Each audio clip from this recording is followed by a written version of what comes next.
Real estate investing can bring big reward and big risks. So know your risks. Welcome to the Real Estate Risk Report, the show for real-world insight on real estate investment risk. Now, here's your host, Lance Pederson. Thank you for joining the Real Estate Risk Report. I'm your host, as always, Lance Pederson. So today I have with me Chris and AJ Shepard. They are with Uptown Syndications in the great city of Portland, Oregon. So we all happen to be in the same city. In fact, I think AJ tends to, where he works more often than not, is sort of closer to my house than I am to my house. So we're all pretty close in vicinity here. Really excited to have these two guys on. They're recent members, as most of you know, my day job over at Veravest. Uptown Syndications is one of our more recent members, so we're super excited to have them on board with that. But today we're going to kind of talk about markets in general, multifamily, what's going on in Portland, kind of how these guys do what they do in their strategy and how they approach, especially a market, like Portland that, has its own interesting challenges that one has to sort of navigate, especially in the last year or so. But I think it should be good. So one of you can kind of jump in first here, but I'm always curious to start, as we start out the shows, just to kind of get the backstory on how you guys, they share the same last name because they're brothers. So, how did you guys end up getting into business and or in the real estate business in particular? And I guess what made you decide it'd be a good idea for, two brothers to start businesses together? It seems like it could be a recipe for disaster, but maybe not. Maybe you got it figured out. Well, Lance, I'll jump in. AJ here. Thanks for having us on. Really appreciate it. And so we started out in real estate back in 2007, 2008, kind of like right at the downturn. My brother decided to move to Portland, wanted to come play soccer with me. So that was super exciting. I'd found my way to Portland after college. And our real estate journey started out with single family homes. We started buying investment properties, fixing them up, renting them out, refinancing them. I think it's called the Burr method now, and we started doing it even before it was called the Burr method. Yeah. So I'm a long story, from 2007 to 2000 now, but we started a property management business and have cultivated that for about 10 years now, and then more recently started a brokerage business. So we've got brokers working for us here in the local area. They represent buyers, sellers, doing investments too. And then most recently now is starting the syndications. And all that while we personally have been buying property and doing that Burr method and amassing a portfolio, which has been great. And using those refinance monies to reinvest into properties. And recently with our syndication business is, taking on the advent of using investors and their money to help pave the way to do larger projects. So we're super excited to continue with that. And I'll turn it over to my brother, Chris, to maybe give his take on it a little bit too. Yeah, I can expand on that a little bit. So it kind of all started with our dad. Our dad is a longtime landlord. That was his profession. And he kind of paved the way for us. We were cleaning up rental properties that had been trashed, coating roofs down in Arizona and like that. And we both saw that he had the freedom of his time. And that was what was most appealing for me. And that's my number one core value is freedom. And that is something that AJ and I are getting close to being able to create with our real estate company. And AJ touched on, we started in single family homes. Then we kind of moved to small multifamily, kind of duplexes, triplexes, fourplexes. And we honed that skill of finding a property under market value. And that's really the key to our investment strategies. We're very, very picky on what we do buy, and making sure that it fits our skill set to add value to that particular property. And so we honed that for small multifamily, and then we kind of started jumping into 8-plexes, 9-plexes, 10-plexes, and we're just kind of slowly working our way up. Right now, I really do like that kind of missing middle, 10 to 40-plex, where the property can't really afford an on-site manager, because we do have our property management company, and we have a built-out leasing team and customer service team, a maintenance division. We've got our construction license. We're licensed plumbers. And so we have all of the tools necessary to really be aggressive when it comes to that size of a property, because they can't really be managed that well by a big institutional investor, and or they're going to have to pay a management company like ourselves, and for us to do that for a third party client, we're probably going to charge them a little bit more, and the property's not going to get the level of asset management that AG and I would provide to our own property. Is beyond the scope of the property management services that a normal property management company would provide.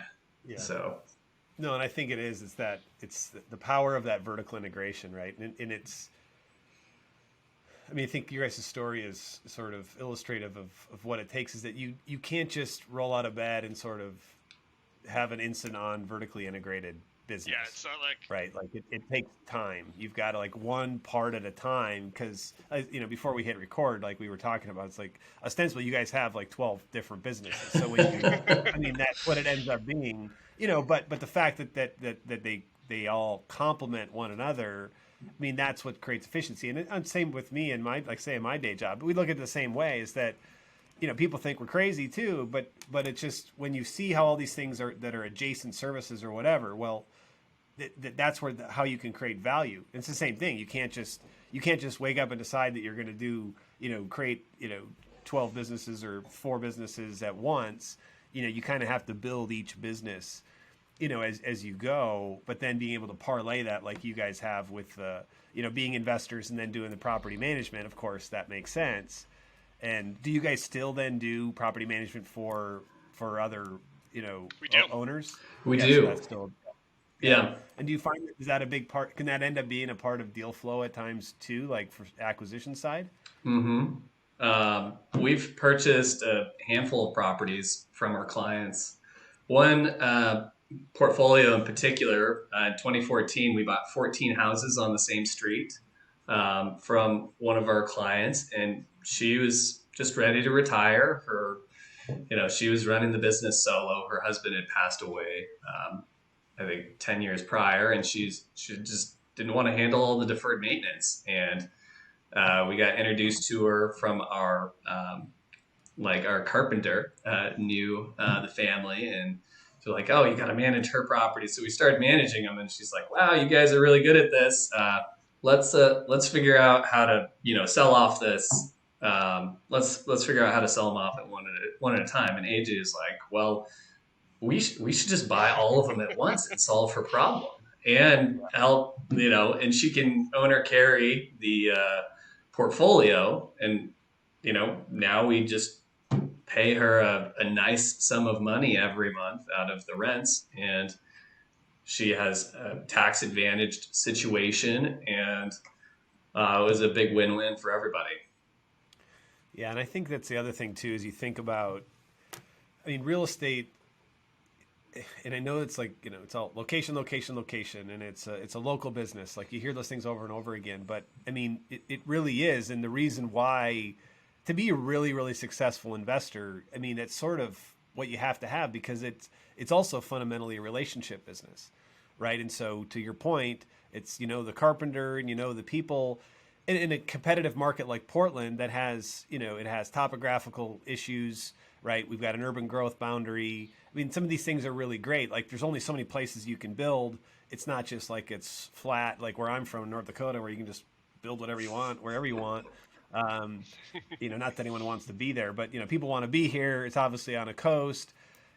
But it also at times, of course, makes it difficult, right? Like if you're an out of town buyer or whatever, I mean, like it's just if you don't know what's going on and you don't know people, your ability to buy and acquire assets at the right price and it is extremely difficult. And I think another thing, you guys correct me if I'm wrong, but I think you guys have also really made a big push on cultivating a network here in Portland of other people. Is that correct? You kind of have the West Side Investors Network. Yep. We're Yeah. Chris and I host a podcast, the West Side Investors Network, and then we also meet once a month and have a live event. I mean, during COVID, it's just been a live Zoom, but we are hoping to get back in person. But that provides education to local investors and also a great spot for networking. So it's been helpful, and it's a lot of fun. Like it's a way for Chris and I to give back to the community that is interested in real estate investing too. And is that how it's kind of played out, where you guys have this following and people are like, hey, I want to get in the game, I want to start buying single family homes, and is that kind of how that played out? I mean, is it for you guys? I guess strategically, obviously, you're giving back, so that's great. But I mean, I'm assuming there's some other benefit that you accrue from being kind of the leaders of that type of group. Like, is it part of your acquisition plan, like how you get access or hear about deals? Not really. It's sort of like you do it because you like to hang out with people and you get to do that, but not necessarily. It's like it's bringing you deal flow. Your deal flow's coming from your brokers and that kind of thing. I mean, there's two parts to it. So the live event is getting in front of people and, creating, like you talked about, that local network. Like you never know where what benefits could come from knowing some people. Like, we run the property management company and the construction company and all that, and being introduced to more people that know more good people is a great advent. So that's kind of a builder for all of our businesses. As far as, generating these investors that are interested in investing in real estate, like having being in contact with them, and they may possibly be interested in syndications in the future, or partnering on real estate in Portland, or using brokerage services. Like it's kind of a melting pot for everyone that's interested in real estate to really just network and find opportunities. There's a big pie out there, and everybody can have a piece. And really, it's like partnering with people that want to grow themselves and be better, and generate that passive income and generate that better life that you can get by investing in real estate. And then for you guys, then on the when it comes to, I mean, living in Portland, I mean, it seems to me that it is, it's pretty competitive, and it sounds like intentionally you try to fly a little bit below the radar, like you said, where the on-site property manager, it just doesn't pencil, right? So then you get to take advantage of the fact that you've got a property management firm that can handle that stuff. But do you on the acquisition side, especially in Portland with valuations, and like how do you get comfortable? I mean, how do you identify your targets of what you're going after, or are you having a hard time finding deals worth doing because it's more expensive? Like the prices people are paying are just stuff that you think is crazy and you never do it. How is it? I mean, I kind of have heard how it is like in the 150, 200 units. It's tough sledding right now in Portland, but maybe do you, what is that competitive landscape like, in that space that you guys play? Our bottleneck right now is fundraising. Like we've been seeing pretty amazing deal flow. There's a longtime landlord who's kind of retiring, who's selling off his portfolio, and it happens to be kind of the size that we're looking at. And we've cultivated a couple of relationships that get us kind of early access to some of these deals. And I've had to turn one down, and I'm just like, oh my gosh, I wish I could have figured out how to wholesale it, or, but the portfolio that we're working on right now, closing it is our largest deal. It's a $6.3 million deal. And we're syndicating one of the assets. And, um, the just dialing in, raising enough funds for it is our biggest struggle. And like I guess we've been lucky in finding great deals. And I really feel like that's kind of my unique ability is locating great deals. And we've gone through dry periods, like most of 2020, we didn't really see anything great. But in the past 6 months, we've had like 4 or 5 come across our desk, and I'm just like, I know because of the price per unit and through our property management skills and just our experience, we know what units rent for, and like we're able to do a very conservative pro forma analysis on these properties and know that with solving a couple problems at them, we're going to be able to get the rents that we're looking at, just because we're managing assets all over the city and we know the neighborhoods pretty well. And so it's very easy for me to like look at a deal and be like, wow, there is a lot of value there. Let's put in an aggressive offer for this. And I guess on a lower scale, like we had a fourplex that showed up in our feed, and we like to do joint ventures with our real estate brokers in our office. And so we had, there was a fourplex that came across for $580,000 in a great area. And like instantly we knew that the rents on each of those 4 units would be like $1,400 a month. And so that would basically hit the 1% rule, or pretty close to the 1% rule on that fourplex. So we immediately put an overpriced or an over asking cash offer in on that property. And we were the first ones to get the offer in, and it was an estate that was selling it, and they accepted our offer because they wanted us to close quickly. And now we've got that property, and it's a joint venture with both our handyman and our one of our real estate brokers, and we're helping them create wealth and the skills that we learned to add value to one of these small multifamily assets. So that's like, finding deals, underwriting deals. I really feel like that's something where we're extremely good. And, we've just been looking at, like, I look at, 10 or 15 deals a day, and it's just like, no. Yeah. No. Yeah, no, totally. Yeah. I think that's just it. And I think that these are the sorts of things that's the beauty of real estate, is that there are people who've woke up every day since 2008, like you guys, in one market, and you've built it bit by bit by bit by bit. That's what I mean. That's the good news. It's a long game, right? So you've got to be committed. Oh yeah. But for those that have, and I think that as passive investors, these are the sorts of things that you really want to look for, because I talk with guys like you all day long, right, all over the country. A lot of what I hear people that are just chase shiny objects, right? Like they and I call it conviction, right? So, and I think this is a great example of it, is that, and I've interviewed other people who are like who transact in West Side LA, with these guys like Christina Development or whatever, and it's like,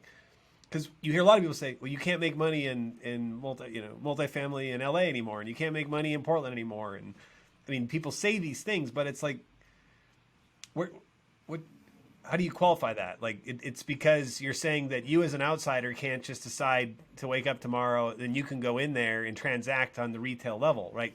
Like it's the dumb money. You're the dumb money. All the deals are going to the guys who've been there and they're aware of them. An estate sale, those sorts of things. You can't just, not everyone's even aware of the 15 deals that you looked at yesterday, Chris, right? Like they don't, and by the time they're aware of them, it's because they're aware that you bought it and it's too late. But those are the things that's why I say the sponsor's the key. You got to understand, what is their strategy? and you have to look for signs of conviction, right? Like conviction is starting 12 businesses in one location and making vertical integration and having, construction and plumbing and whatever. That means that you really are bullish on Portland. And that means that, you're entrenched. And so those are the things to look for. I mean, for me, like those are important sort of indicators. And then even things like, because everyone else is saying, I can't find a deal to save my life that's worth doing because I'm just overbid on every deal. Well, and then to hear guys like, no, we've got plenty of deals. If we could just get access to the capital, right? Like,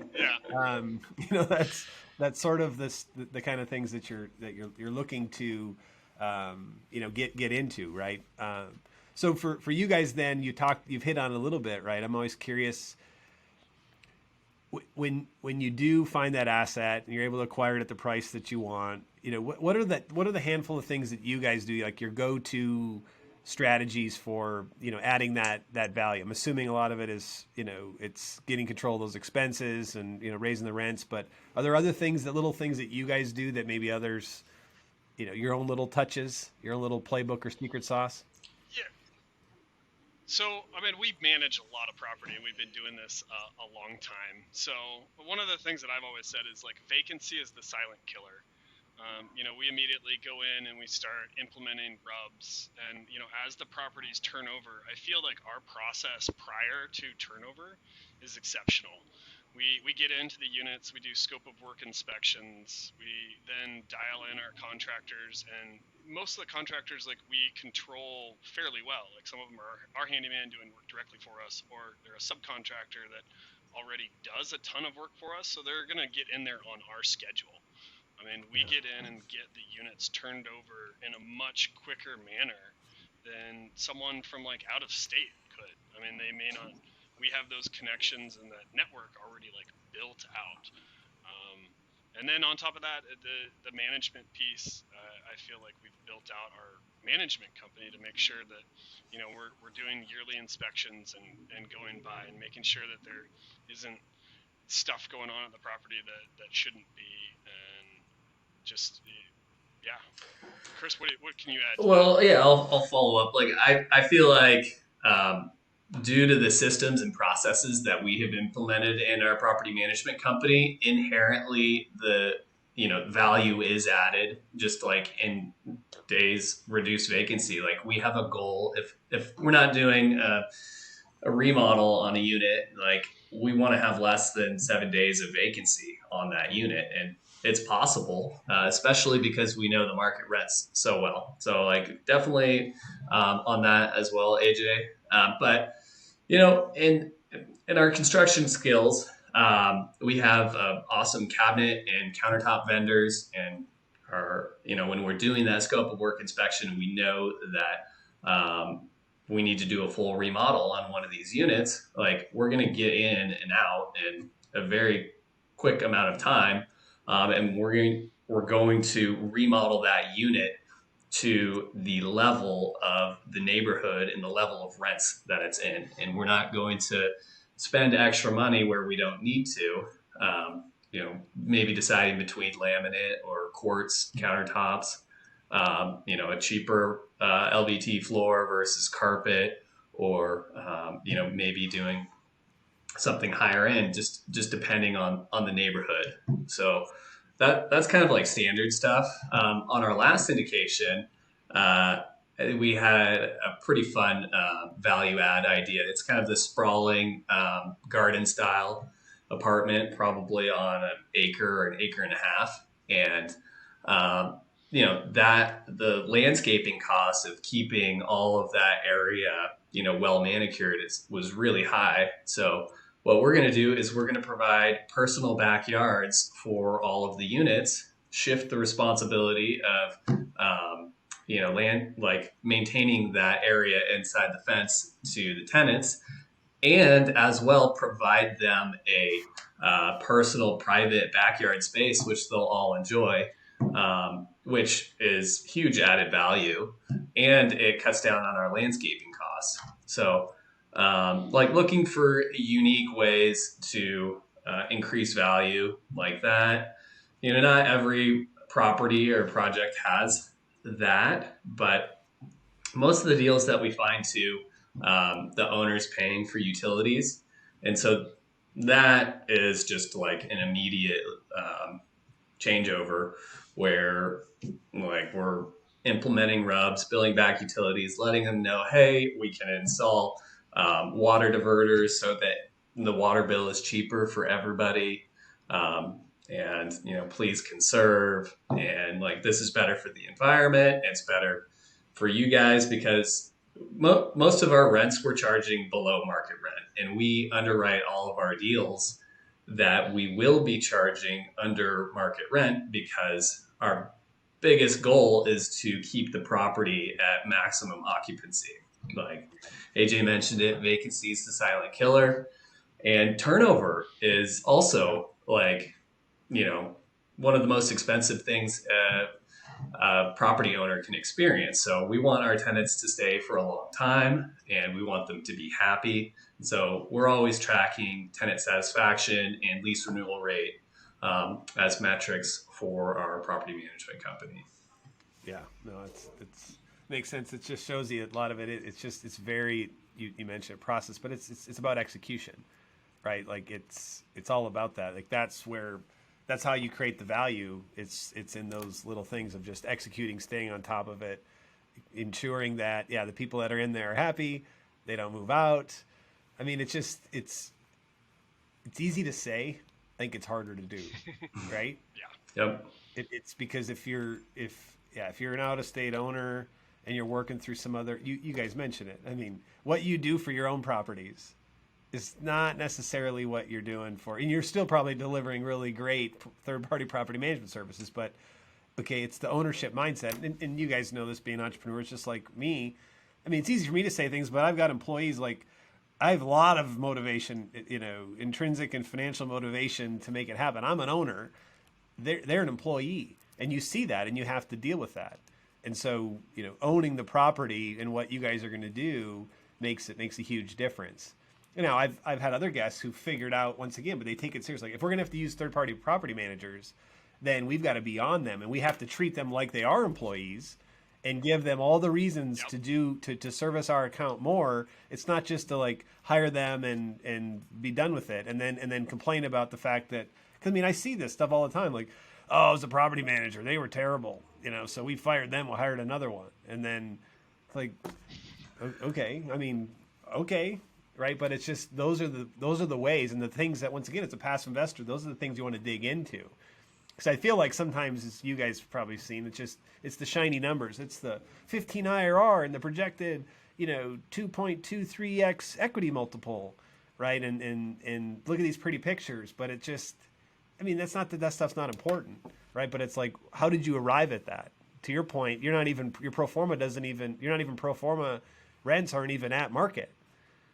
Right? Like, so that's stuff. And it's easy to make a number, dance and show up on a spreadsheet. You just say, oh, we're going to bump rents $300 a month. Like, we're geniuses. Okay. Well, yeah, but can you actually make that happen?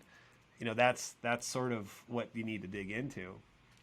So kind of shifting gears into like Portland, just as a market in general, rent control and obviously I know, I mean, for those of us who are here, but from the outside world, it looks like it's freaking Thunderdome here. I mean, and there are certain parts of the town where it's like, what in the world is going on here? Like, but I know you guys, since you have presence all over the city.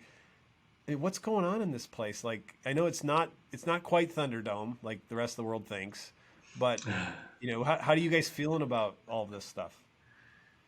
Well, I mean, I think you're referencing the 100 days of riots that we had last year. And, there was certainly some civil unrest downtown, and downtown has been affected, especially with COVID. There's just not as many people down there. And commercial real estate has been hit. And it's been rough on the commercial office and retail side, but it is coming back. Last week, AJ and I had a dinner on North Williams. It's kind of a new, awesome walking area, pretty close to Mississippi, and just the amount of new development, available retail space, awesome restaurants, and like that's really what I love about Portland is these new zones are being created, like Mississippi Division. Clinton was probably one of the first ones. Well, Hawthorne. well, Uh, Chris, talk about the secondary cities too. What about Oh, Beaverton and like the Beaverton yeah, Bakery? absolutely. um, rest in peace. Well, it's being revived. There's a new brewery going into the Beaverton Bakery that happens to be part of the Uptown brand, Yeah, baby. Binary Brewing, and yeah, we've got a connection with the burger shop, Sure Shot Burgers, which opens tomorrow, May 14th, at our Uptown Beer Co. location. But yeah, there's been a big kind of not huge exodus out of the city center to kind of the secondary cities like Happy Valley, uh, Beaverton, Hillsborough, Tigard, um, Newburgh, McMinnville, like heading out Yeah. towards those areas. And housing prices are just like shooting up like crazy. And so you're getting people who are selling their houses and moving into apartments, until they can figure out what they're going to do. But yeah, so I see Portland as vibrant, and especially as COVID's ending, like there's all of these amazing outdoor like eating and drinking spaces now, and I don't think they're going away. Like we have a tent at our brewery, and I will fight the city, till the day I die to keep that tent because it's so cool just to be outside.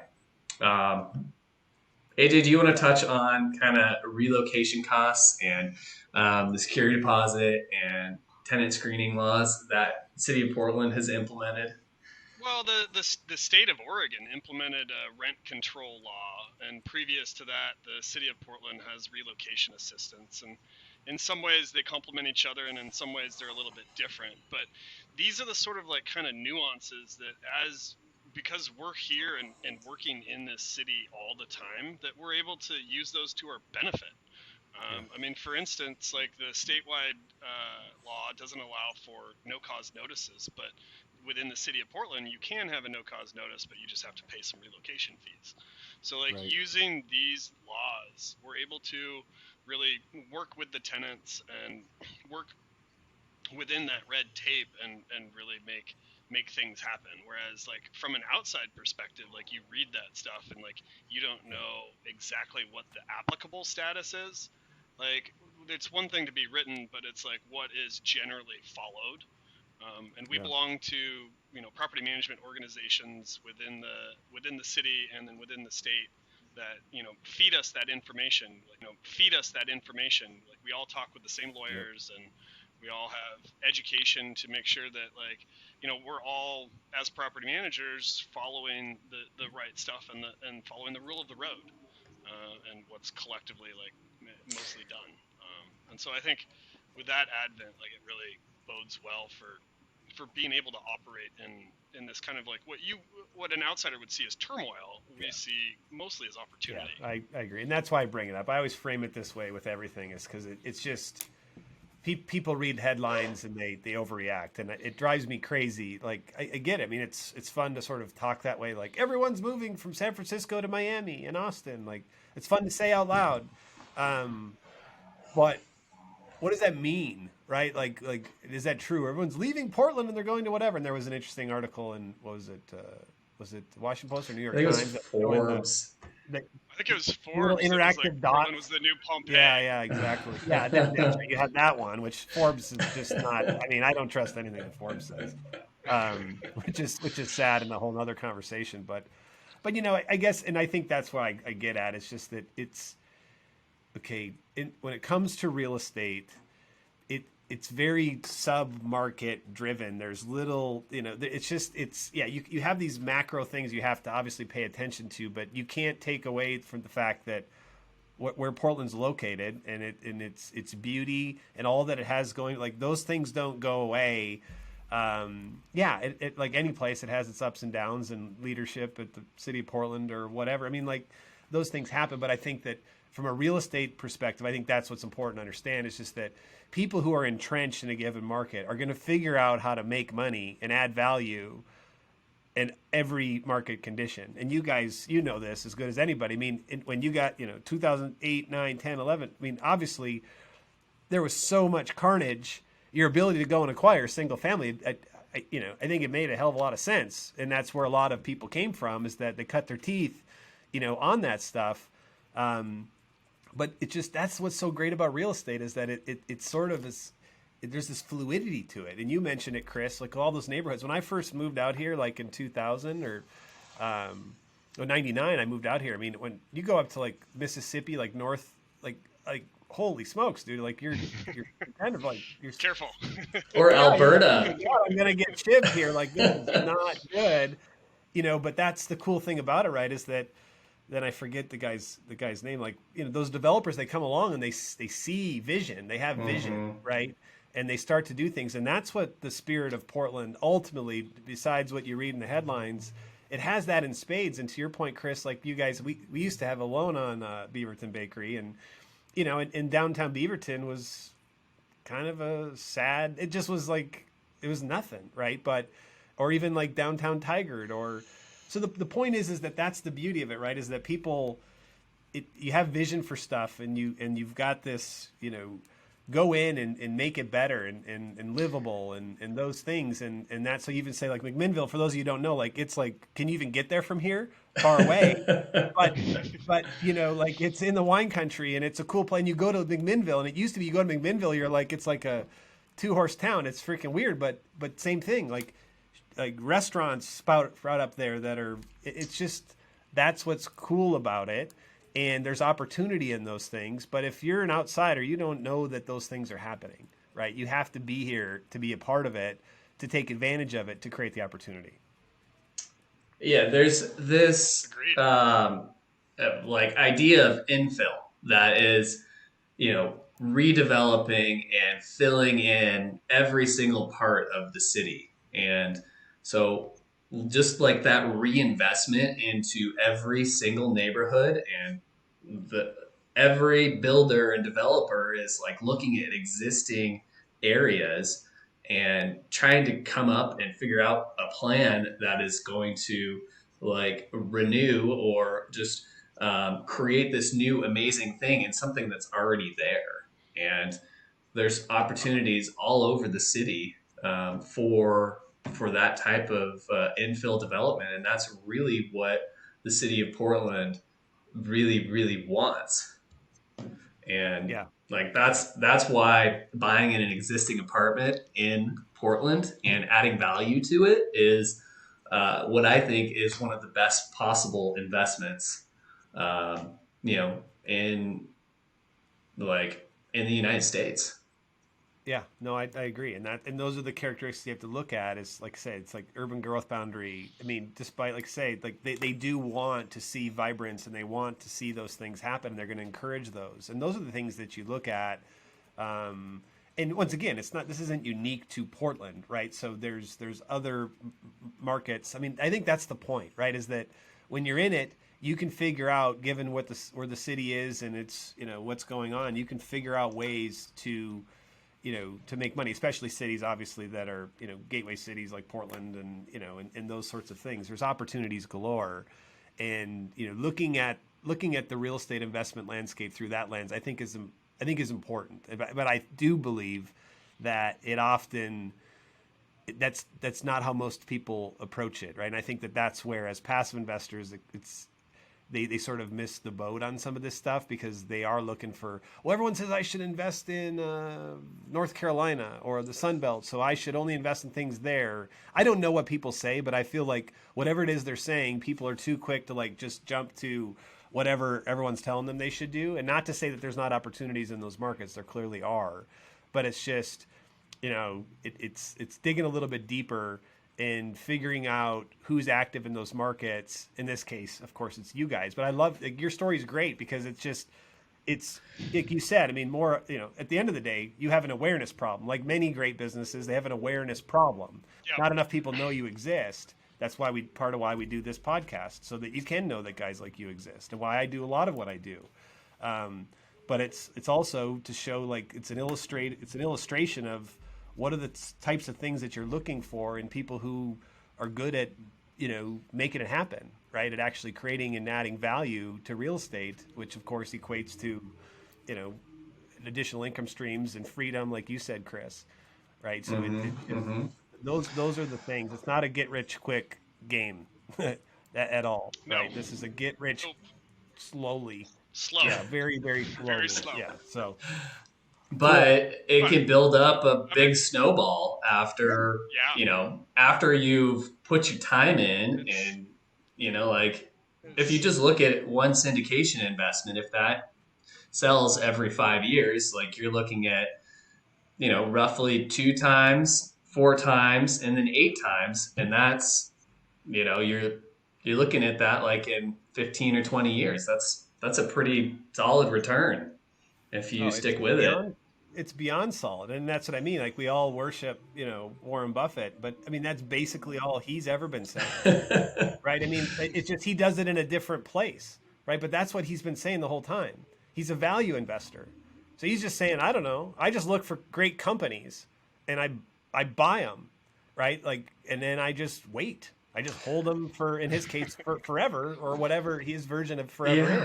Well, and he's not rushing to the Texas or the Florida markets because everybody is like, oh my gosh, these are the new crazy best markets where everybody is talking about. He's like, once people start talking about it, that's when you sell. And then, when there's blood in the streets, that's when you jump on the opportunities.